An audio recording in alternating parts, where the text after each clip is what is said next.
Welcome, everyone, to another special episode. We have special guest Heather Walpole from Ewe Yarns joining Jim and I today. Yay! Light from Lantern presents Knit a Spell. I'm Magical Maker Katie Rempe. And I'm the maker of magic, James Devine.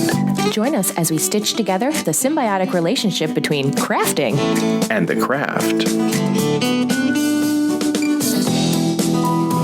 Hi, Katie. I love Hi, that Jim. name. Oh, Yay, my hi, gosh. Heather. That name, Ewe Yarns. That's right. We had a whole discussion about how it was ewe like the sheep, not you like the tree. So, Or not, and not Oh. you, like not me. Or Right. You. And not you, like gross. right. Exactly.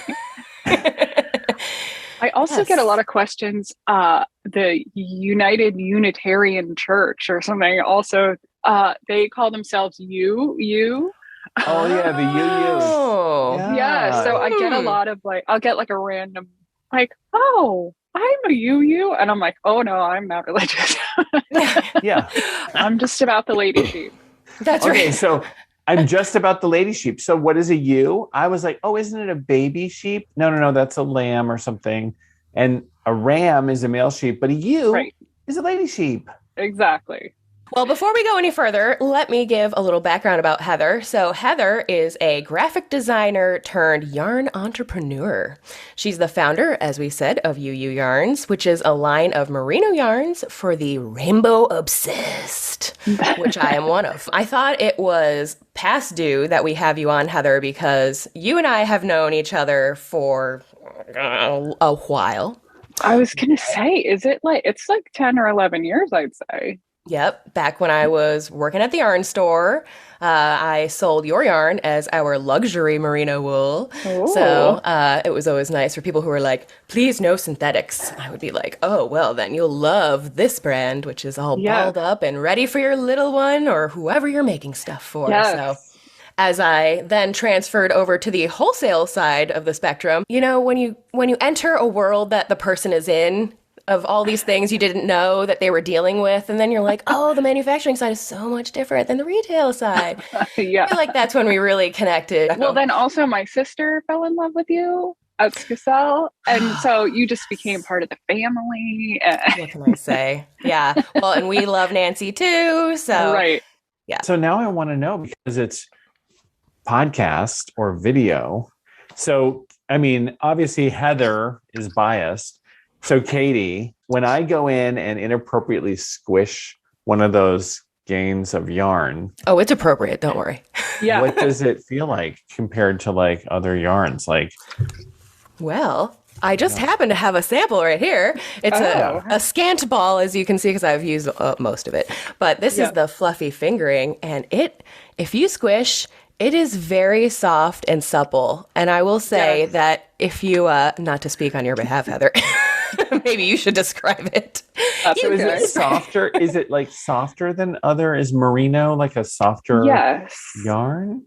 So merino is a breed of sheep. So just like if you have a German Shepherd, that's a breed of dog. And there's different types of sheep, and merino is one of those. And they have really long fibers, and they're Mhm. really thin. So when they shear the sheep, those fibers are all really long, which means that there's less pokey ends for this yarn. So when they spin it all into the yarn, there's less little ends that scratchy. could irritate your skin, right? Yeah. And because the fibers are so much thinner, then your skin doesn't react to it too. So God. there's a few. So it's almost like a silkiness that this sheep has versus, a woollier sheep, if we want Right, to say right. it like that. It's probably not the best term. A more like Yeah. rustic breed, maybe. Yes. Yeah. So yeah, there's, and there's still a place for like that naturally rustic yeah. wool. Like, it's kind of traditionally like Icelandic wools or something Sure. like that. Those Yeah. sheep live in harsher conditions. Like merino sheep are generally raised in the southern hemisphere. So like there's a ton in South America and Australia my wool comes from Australia. And so they're just not as exposed to like the elements as some of the more northern sheep are. Yeah. So there's a few factors that really make merino wool a desirable thing to do. And then on top of that, it's the perfect yarn to do a treatment called superwashing, because the fibers are longer. They actually have less open scales on them naturally. So they can treat the fibers and it sort of seals them together. And then as the yarn is used, it doesn't, you can actually wash this yarn after treatment, and it kind of, it'll get a tiny bit fuzzier, but then it stays that way for like the rest of its life. Wow. It doesn't felt and shrink up into like half the size of your finished garment or anything like that. So it's kind of a cool product, which is why Katie was saying it was the perfect option for like a luxury baby gift or something like that. Mm-hmm. God. Oh, right. Because everyone who's had a baby knows you want that to be washable. Yeah. Right. Mm-hmm. And it's less allergenic. Yep. Got it. So there's a lot of, less irritating, and there's less lanolin. So there's just a few, just a couple of perks. Reasons. Yeah. That's why I developed all my yarns on that. Yes. Oh, well, and so that's another thing worth mentioning. You have a base yarn fiber that is then available in different weights, right? Exactly. I have a base, like yarn construction, let's call it. My yarn is not a base in the terms of like hand dyers. They often find yarns from different suppliers, but my yarn is actually made for me at a mill to my specification and my color range and my twists per inch and how many plies it has and everything like that. So it's a yarn I actually designed, and then I now offer it in 4 different weights. So we go from where Katie had the fingering weight, which is my thinnest offering at the moment, up to a sport weight, which is a little heavier. And then we go to a worsted, and then I also have a bulky weight. So so cute.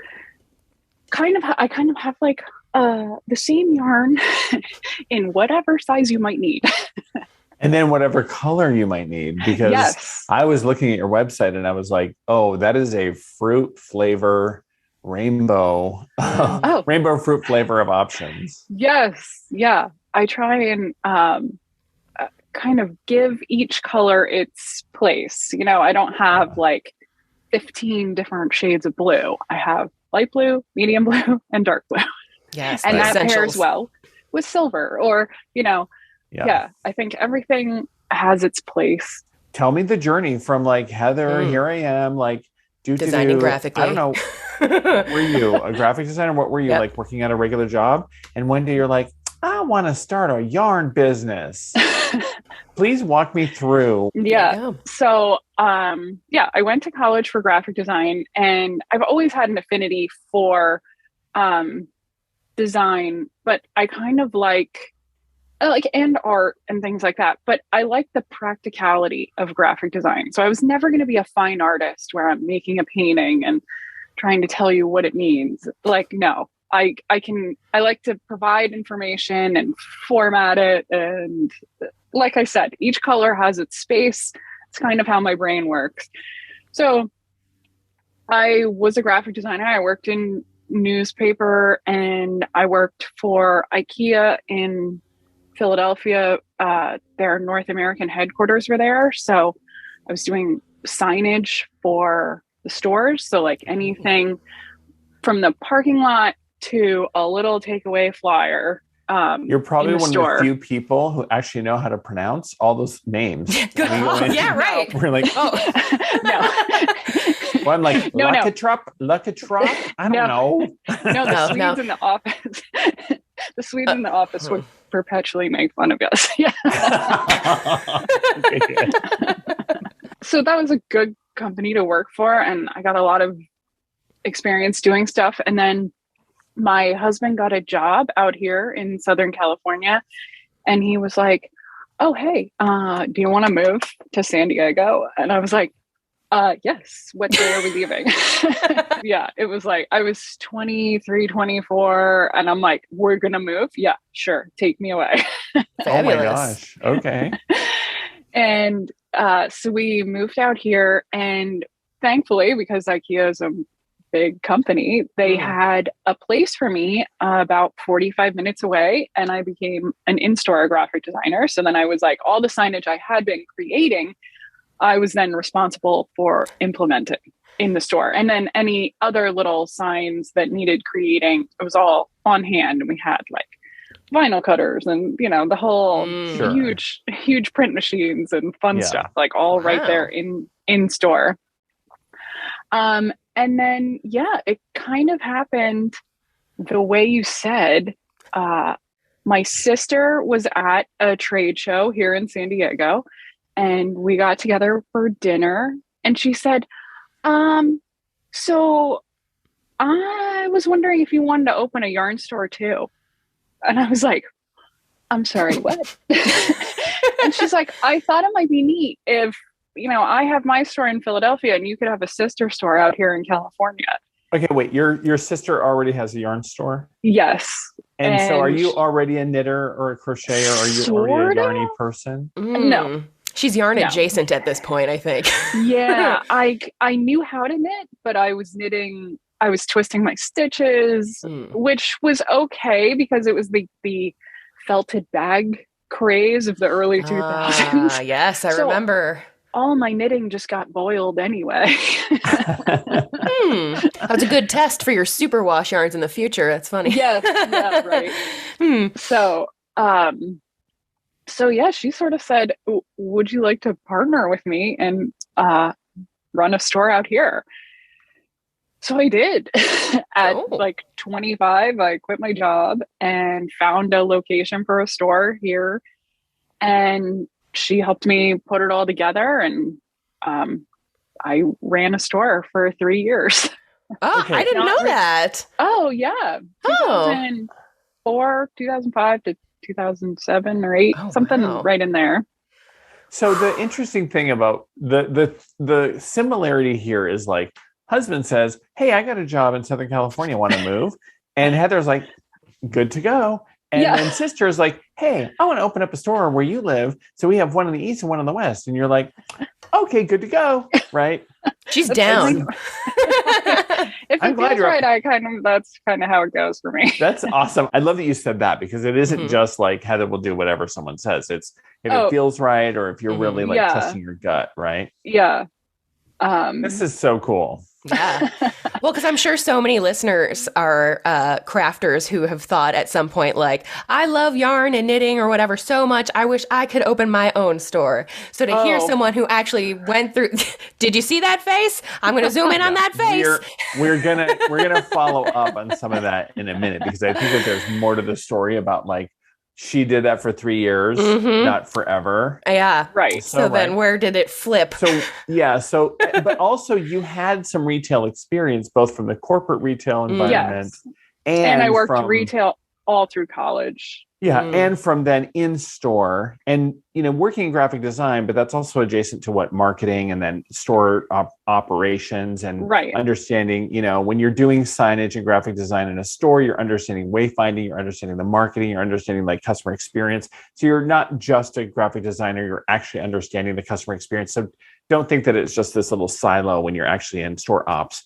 I worked in retail also and helped them with that. So there's a lot of exposure to other sort of experience. So I think that probably helped. That's very true. Thank you.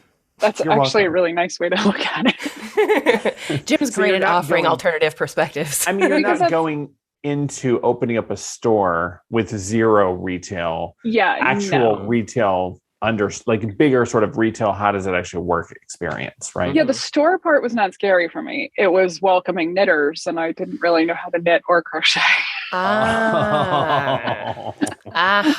Okay, well, yeah. All right, so then what happened? So you found a location. Yeah, I found a location and my sister basically ordered all of my initial inventory. So she had all the experience with like what yarns would work and things like that. And then, you know, we gradually adapted a little bit here and there for my climate versus her climate. Like we carried cottons a little longer out here and stuff like that. I liked the store, and it was sort of trial by fire. I learned how to knit and fix problems. And I mean, I think all of it within the first 6 months, I became a very good knitter. Yes. Because I had to. And I learned a lot. Like, thankfully, I fell into some really good teachers in my area, people I'm still friends with even now. And yeah, they'd, overhear me saying something to a customer and be like, oh, you mean like this, and so I had a lot of helpful resources from an early point. And yeah, I absorbed all of it that I could, and became a knitter, and I love it a lot still, obviously, to this day. Oh my goodness. All right. So when did the transition happen from yarn store to yarn company? So my store ended up having some weird circumstances, like got some weird flooding issues 2 times, and my lease was up, and I just sort of said, like, I think I'm done here.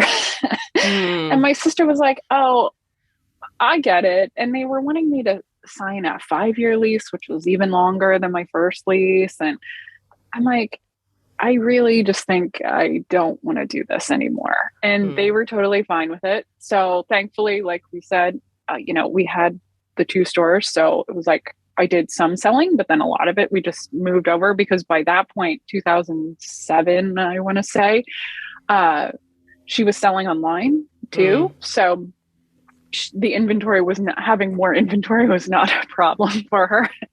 She had the outlet and everything like that. And so, yeah, we just sort of moved away from the store. And then I went back to doing graphic design as a freelancer for like 3 years, I guess. And I was still knitting, and I was designing patterns and things like that, going to a knitting group. And then all of a sudden, I don't know, we just came up with the idea, like, what would be a better product for me? Like, I've always done marketing and branding for other companies, and it was like, why not just have my own product? Why am I selling other people's products forever? And so, we talked it over, and I knew I had mill connections from the store days. And so I called up a guy I liked and was like, hey, will you make me some samples? And he sent me a bunch of samples, and we spec'd it out and tried it. And I took my savings, and I started with my worsted weight yarn in 7 colors. And I went to the trade show and sold my yarn. So I had all these steps of, like, I knew the industry.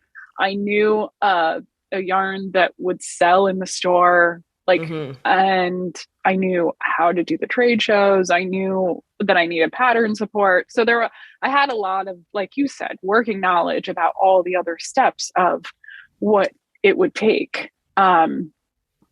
So, and I didn't have to pay someone to build my website. I didn't have to pay someone to write my patterns, right. Or do the graphics. Yeah. Right. None of that, photos, all of it. So I managed to get that off the ground, and that was 2011. Now I actually have 5 offerings in 4 weights. And somehow, so I went from 7 stock units to now I have 100. Yeah, I know. Oh my gosh. In over 10 years time, is that right? 11. I just am 11 that's this month. right. Some days I'm like, this is awesome. This is exactly what I dreamed of. And then other days I'm like, what am I doing to myself? I mean, isn't that most people though? I guess, right? Especially if you're an entrepreneur, you're like, what did I do? We're going to take a break. And when we come back, I really want to talk to you about color, how you work with color in your yarns, especially. And then we'll look at your hands. Stick around, everybody. We'll be right back after this break. Hey, Jim, I was just on your website and I saw that you have an option for readings. Are you doing more than just palm readings now? I have started offering tarot readings in addition to palm readings. Yes, finally. You can find information about tarot readings or palm readings on my website, thedivinehand.com. Both are available virtually anywhere in the world, or if you live in the Seattle area, I am seeing clients in person as well. Thedivinehand.com. That's where you can go to learn more. And we're back. So in the second half, I think color is our topic because as a graphic designer, I'm sure you're used to dealing with color and having a retail background and everything. You know how color affects customers. So I'm curious, what was some of the thought process when it came down to choosing your colors and naming them, since people love, to name colors and whatnot. Go ahead and tell us a little bit about that process. So I think the main idea behind my yarn was that I wanted all of the colors to work together. So, if you pick up an orange skein, it's going to look good with that blue. And if you pick up a light pink, it's going to look good with the gold or whatever the case may be. So that was kind of my initial reasoning about how the tones sit on or with each other. And then as the line has grown, I've really started to think of it more as a box of colored pencils, but for knitting. Yes. So, you get a fresh box of Prismacolor and you open it and it's like, everything is here and you have all your choices and you can blend this one with that one to make whatever you want to make. And that's how I like to think of the yarn, that I am providing knitters an artistic palette to create their vision. Yeah, that's cool. Yeah. I love that. It's like a box of pencils, because don't we always love sort of opening up that box and being like, ooh. Everything's in that perfect rainbow order. Exactly. Untouched. It's just calling customers to push their hand hole through it and mess it all up. It's enticing. Right. Yeah. And so every package I send, I try and put it in rainbow order. Even for stores, everything gets shipped in rainbow order, and for customers. So whatever the case may be, it goes in the order, and all the numbers are by rainbow order and everything. Very organized. Having been a person who previously named colors of yarn, it came to my attention that being overly creative with the names isn't always so helpful. And it was suggested to me at one point, can you just name the colors the color they are? So when people are calling to order them, they're not looking for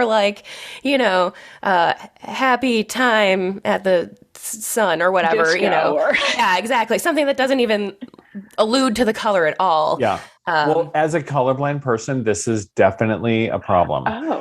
If it's not, if it doesn't say happy time at the beach orange, I won't know what color it is. And it drives me crazy when I go on to something. It was a pair of jeans. There was a pair of jeans. I can see that in fabric. There was a pair of jeans. And in fact, it's the pair that I'm wearing now. And the color was batik. Oh. And I'm like, don't know what color that is. And I can't tell from the internet picture because I'm colorblind. And every other person could tell that is this color of green. But I can't tell because I would have thought batik would be more blue. Yeah. I thought batik was just a dyeing It's a technique. Yeah. Exactly. It is. Huh. Okay, Fine. well, interesting. Yes. But that was the name of the color because some yahoo thought it was an interesting whatever. And because you can see green, you would look at that picture even on the internet and you wouldn't know exactly what color green it was because it's the internet. But you would be like, oh, well, those jeans are interesting green. And then you would probably not buy them, which is why they were on clearance. But I saw them and I was like, oh, those are black. Those are awesome. Batik. So I ordered them because I thought, batik is that black that's in batik. People batik and it's black. Yeah. Around it is yep. Right. And they show up and I'm like, oh, these are kind of lighter black than I thought. And then my husband is like, those are green. So the first rule of marketing is call it what it is. And the first rule of naming colors, call it what it is. All of your colors have the color name in it. Pretty much. I mean, yes. Like, if we go over here, this is cotton candy, which, I mean, it isn't could the be like exact blue color name. What? I know, but most cotton candies.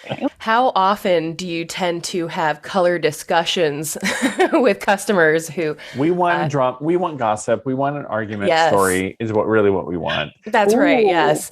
I don't know that I've had any, let's say, arguments over color, but what I like to do, so they do often, people, when they see something, they want it in that color, let's say, because they know it works. Like, I made a sample in pink and blue. They might not have put this together, but I put it on and they're like, oh yeah, that's good. I'll take that, and I think the hardest thing to do is to get them to try, like, okay, I like to look at, especially when I'm out at stores now, I like to kind of look at what that person's wearing, and I'm wearing a blue sweater here, but she has on like golds and greens. And I'm like, okay, well, I think you'd actually like this combination better. And they start to kind of be like, well, no, I don't think so. And then I'll sort of hold it up to her shirt and say, you really like this combination. And then they go, oh my gosh, I do. And then off they go, all happy, and I've sold a different color. Yes. That's a great point. That is another thing I remember often working at the yarn store was people would shop the color they were wearing without realizing it. Oh, so yeah, that's a great perception. Like, without maybe you should realizing try this color you're wearing. Yes. Well, just assisting them along, because it only helps them love their project more. And that means they're going to finish their project and they're going to actually want to wear their project and, all those types of things. If I see a pattern in a color, I'm afraid to branch out. I would be afraid to invent my own colors because all that work being put into it to then not like the color. I used to tell people, if you like the color in the ball, how are you not going to like it as your project? Like, you like it right now, here. Exactly. Except if it's a variegated yarn, those are different. Like, if it's a solid color or a tonal color, like, the ball is what it is. If it's a variegated color that's like very garish, it's going to look totally different knit up, and it could make your project look entirely different. And so I feel like maybe that's like understandable, but generally, correct. I don't really out. I don't really work in that space because I'm not a fan.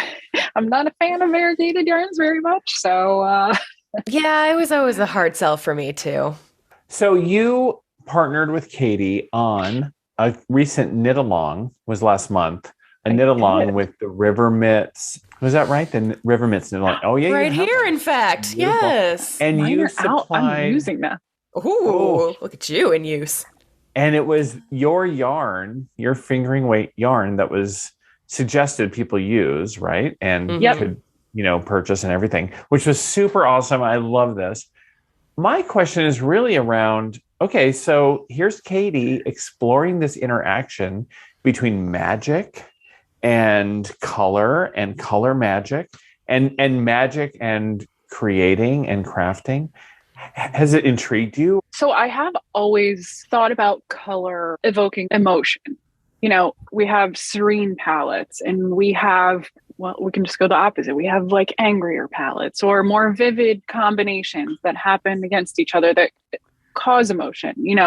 That sort of tried and true, like purple and gold. They're opposites on the color wheel. There's no blue or red in yellow, and there's no yellow inside purple, which is a combination of blue and red. So they have that like vibrating color pop, and those sorts of like making a palette that works for a mood or making different combinations for maximum impact is something that I've always liked. But Katie has recently developed another pattern using my yarn where she taught me something about like color magic and creating with an intention for the mood or how you want to feel with your project, like while you knit it, and then when you wear it or as you gift it with a purpose or something like that. And I think it's something that sort of was always maybe floating around in the back of my mind, but the way Katie lays it out in the pattern, there's even a whole page inside the design that talks about like putting different combinations together and what they mean as far as those moods and, you know, serenity or love or whatever they are. And I've never just personally put that entirely together. So I think it's a really warm way of looking at the colors I've created. Like I said, I put the palette together as something for people to use and enhance their creativity. And yeah, I love that a fellow designer has brought another side of it even to me. When I read the pattern, I was like, oh my gosh, this is so great. And then we ended up developing kits for this new cowl, and all of them are based on, you know, like romance and empowerment and all these cool things. And I just went right with Katie's color palettes because it's like, oh, well, they're great and they have these meanings and it all ties together. And yeah, like I said, that's not the way I normally would have done things, but I think going forward, I will. Yay! Any new way to look at something is exciting, right? Whether it resonates with you or not, it just happened to, that's even better. Yeah. So the cowl that she's referring to is the Selflove cowl. Ta-da. Oh yeah, there it is. Where I've paired 3 colors together, one of which runs throughout, and then 2 others are, yep, exactly. So if you're watching our video, you can see mine knit up together, and then Heather's holding the individual skeins. Yeah. And so self-love is the theme, obviously, that I picked for mine, and that's the color that it's in. But like Heather mentioned, there's other color combinations too for abundance and romance and all sorts of fun stuff, and then areas for you to create your own. I wanted it to be a pattern that would gently allow people to introduce this concept without freaking them out, because it really is just color theory when it comes down to it. So yes, you'd put together a serene palette. That's what I love about color. And I love that I'm able to provide a medium for you to like find a palette like that. It's been a wonderful pairing. One of the things that I can't help but notice, getting back to sort of Kate taking this a little bit full circle, Heather's yarns, and I mean, I know this isn't purposeful, but or on purpose, but it just so happens that we're talking about color theory. We're talking about this cowl pattern.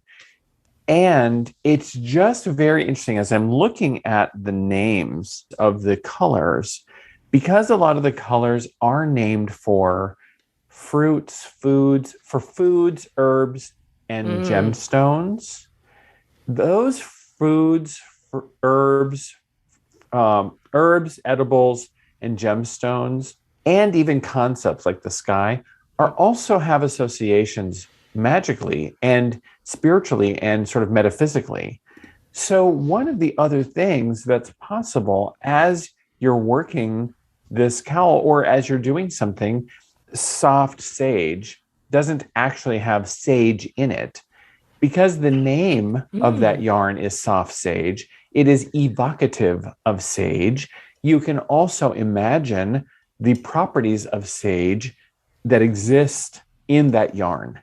And so as you're using, for instance, soft sage, you could also be imagining those properties with that yarn. And so this is another way to use color magic, is it's evocative of that product of that thing. If it's lemon, if it's berry, if it's these other names that you have. And so I think that that's another really powerful thing. It just so happens, this isn't something that Light from Lantern that Katie had done with Heather beforehand. It happens that Heather named all of her yarns independently, just based on her brand and her whole aesthetic. And Katie and her just get along. But it just so happens that most of the yarns have, these associations, except for cotton candy, which doesn't. I'm just kidding. It's the most fun one, though, so don't worry about it. Which you can then associate. Anyone who's magical could also associate that with, okay, well, what does that evoke for me? That evokes childlike play and joy and the circus and fun and, sweetness of the sweetness of life or something. And so you can do that with any of those. And so that's another thing to really sort of bring into, your visualization as you're doing it. That's a great point. Yeah. You didn't even know you were magical. how influenced you are by it. Yes. Well, it's a tool that the knitter, that the crocheter, that the crafter can use with that yarn. Have you ever thought about that? Has it ever occurred to you? I mean, I'm not on the magic side of things, but I do really enjoy the small joys is kind of how I look at things. Like, yeah, I go outside and I pick sage and I think about kind of what it looks like and how it smells and what it, so the natural side, I have pistachio and I love taking photos of the sky. And, so there's definitely things wrapped. I named this color Red Velvet because one of my good friends, that's she was one of my early teachers at my yarn store, and it's her favorite flavor of cake. And it just makes me think of her every time I talk about that color. And so there's definitely things and ideas that wrap into all of this. And if you want to call it magic or memory or evoking, it's definitely all there. I have bowls in my kitchen that aren't in great shape, but they were my grandma's and they make me think of my grandma, and it's the same sort of thing. I kind of take that all through my life. I don't mean to push that. Oh, suddenly have this away. I mean, whenever we're doing intention work or the craft is really just looking to nature to find meaning and to find, a deeper connection with something. Yeah. And when you have yarns that are named for things that are natural or meaningful, there's an extra tool in our visualization and our ability to bring more meaning into the work that we're doing, and however way we choose to conceptualize that. Yeah, that's exactly. It's basically all of those things. I guess I just put a different label on it because I am a very intentional person, obviously, as far as, like you said, people ask me to do something and I'm like, yeah, sure, that feels good. I'll go do that. It's so cool. It's exactly, it's just kind of how I go. She just knows herself. That's good. Super fun. All right, well, let's wrap up with a little palm reading for Heather's hands. I've never had it done, so I'm thrilled. Well, this will be a good first experience, so. You're not scared about it? You're not scared? No, not really. Oh, okay, good. Should I be? No, hey, well, that's a good question, yeah. All right, so I'm going to read your hands. So let's share the screen and check out your picture here. All right, so there's your gorgeous selfie. Fabulous, in that really great sweater that you're wearing. Yes. So when we look at the shape of your hands, the shape of your hands is the element of air. So we can tell that's the element of air because you have long fingers and slightly shorter palms in comparison to other people's palms. And you have this unique, it's not unique. You have this particular formation here where your headline, which is a line in the middle of your hand, and your lifeline, which is the line that wraps around your thumb, are separate from each other. In about half the people, their headline and their lifeline are connected to each other. And for you, those lines are separate from each other. So I don't know if you can tell on my hand in the camera, but my lifeline and headline are connected to each other. They kind of converge. Yours are separate. So that is that in the shape of your hand and a couple other things. That's an air hand. So what is the element of air? The element of air, people with air hands are often referred to in ways related to the metaphysical meaning of air, which is logic, rationality, scientific thinking. People who are air often are the thinkers. They're the people who are very intelligent, and they rely on their rational thinking a lot.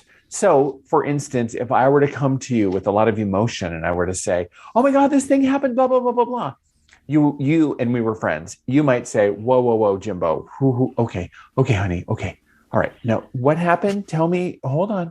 All right, that's a lot of drama. That's a lot of emotions. Okay, what happened actually? Go through A, B, C, 1, 2, 3. What happened?" And so this is the type of thing that an air hand might do. Does that make sense? Yeah.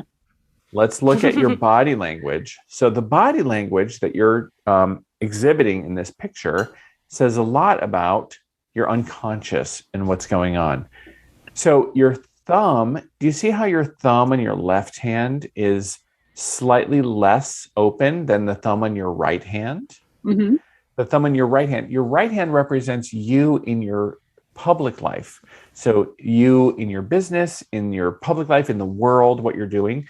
And the thumb is the doer. That is, am I ready to take action or not? So you're definitely a doer. This tells me there's a lot more that you're taking action on in your public life, in your work life, than in your personal life. Not a lot more, but that's where the focus is. It's also where the communication is happening. You can see that the pinky finger is slightly more open. You are on a podcast at the moment, so that makes sense. But it's also like in general, like that communication is there. Let's look at the lines on the hands. Oh, that's so cool. Mm-hmm. She's like, It's like you just opened a book that I'm not privy to or something. So Katie has learned a little bit of palmistry from me, so that's why she sees this thing and she's like, ooh. So we're both probably looking at this here, yes, which is a line just above your heart line. So the line at the top of your hand is your heart line, and the heart line represents the pattern of your emotional processing. So how do you work with emotions? Generally, on both your right and left hand, your heart line is rather straight across your hand. And so this is a pragmatic heart line. And the way to really become close to you is probably through stability, consistency. I would need to show up on time. I would need to show that I am consistent and trustworthy. Inside of that is where you would then open up emotionally and be able to have that trust with someone. That is the pragmatic heart line. This line up here is indicative of someone who really is great at having a vision for an idealism, but also someone who can see the highest and best in situations, both in themselves, although we tend not to look at that in ourselves because we are busy looking at it in others. The difficulty is if you're too attached to that in other people, it can become attachment, and that can be difficult. But the positive part of this is you can see the highest and best in other people. And it's such a beautiful trait for you to see, like, oh my gosh, I see where this could be. I see what we could do here. It's a really fantastic trait. And when you have that on an air hand, this is often the mindset and the design and the ability to like work out the calculus of how to get to an ideal vision. Yeah, neat. So that's a little bit on your hand, just a little bit of fun. Wow. Is that cool? I didn't really. Yes, it is. Thank you. Of that reading, what hit you the most? What was like, whoa? Oh, well, you're definitely right. But it takes me a while. Like, you got to prove yourself before you're in the club. That's quite accurate. And if you show up late, yeah, you're a line through, and that's it. Yeah, that's quite that was pretty spot on. The wonderful thing about being a creator is people can knock off things, they can steal ideas or snag pictures or whatever, but they can never be the source of the creativity. There you go. Yeah, I agree. I'm never bothered if someone takes a pattern of mine. It's like, okay, well, sorry you didn't have any ideas on your own. There you go. Very nice. What's your next? Where's your next idea coming from? Because it's not going to be from me. So yeah, I just let stuff slide like that because it's like, well, I'm moving in a different direction. I don't know where you're headed. Yeah. So that idea's done. Enjoy it. Right. I think that's very healthy reflection. Yeah. Yep. Oh my gosh. Well, this has been so much fun. I really appreciate you being on with us, Heather, and allowing us to read your palm real quick. That was such a treat. I agree. And thank you for inviting me. You're so inspiring. I love your company, your aesthetic, just everything about it. It's so inspiring to see someone become successful with their idea, and to also know that it isn't just, it's built over time. I mean, what the little things that I just want to point out is it did take investment. It did take risk. You did put your savings into it. But you also had a plan, and you experimented and prototyped and worked your way in and worked your way up and didn't stop. This is 11 years hence right now, not an immediate success. And that's how it all is for everybody, right? There's a good adage in business lately that says, it takes a decade to be an overnight success. And so I kind of have been feeling like, okay, it's like, all right, I got my first decade under my feet. Now I can really it's like, all right, I've done all the things that I thought about 10 years ago. Now I can make other moves. So yes, but thank you. It's very nice of you. It was really nice to meet you, Jim. And you've said some really wonderful things today. So, well, how can people continue to follow you, find everything? What's your social, the website, all the things? I am youre.com. So just EWE. And then to find me on social, I am Yarns, so that you really know what you're finding. Ooh, that's right. And, it's not the church. We can connect on there. I love getting messages. And if you head to my site, that's kind of my main hub. So I've got blogs. You can sign up for my newsletter is my main channel. And I love getting messages back from knitters with pictures or questions. We answer a ton of knitting questions and color questions all the time. And we have this kit with Katie, the Selflove Cowl. Looks great. And I can't wait to get it out in the world. Yay. Yes, it's all part of our wrapping up of the month of March. March. Yes, we have all of our marl projects. That's right. It's a marled color, meaning two colors mixed together there, Jim. And because March is March and marl sounds like March, we're calling it Marlch all month. Marlch. I'm sorry for whoever I did that to. Marlch. I like it. I'm excited about that. Everyone needs to check that out. Where can people find that pattern and that kit to do that? So on UU Yarns, we have a whole section called Yarn Kits, and the names are wrapped up in there, the ones from Katie's pattern. So whatever inspires you, if it's abundant luck, healing, comfort, whatever. I know the pattern's available on Ravelry or through the kit on uu.com. So I also want everyone to subscribe to Heather's newsletter, because that's where you're going to get all kinds of updates about UU yarns. And obviously she will be talking about, that kit with Katie. And then you'll be like, oh yeah, I should download that pattern and do that, because I need more yarn in my life. If you're a knitter or a crocheter, I know you don't always need. Yes. Right. No, that's a problem. It's usually when you're like, I don't need any more yarn. I'm not buying any yarn today. And then you come out with a big bag full of yarn. So be careful. But I can even do it. Have you seen Heather's yarns? I mean, just go look at them. You don't need another deck of tarot cards. Yeah, right.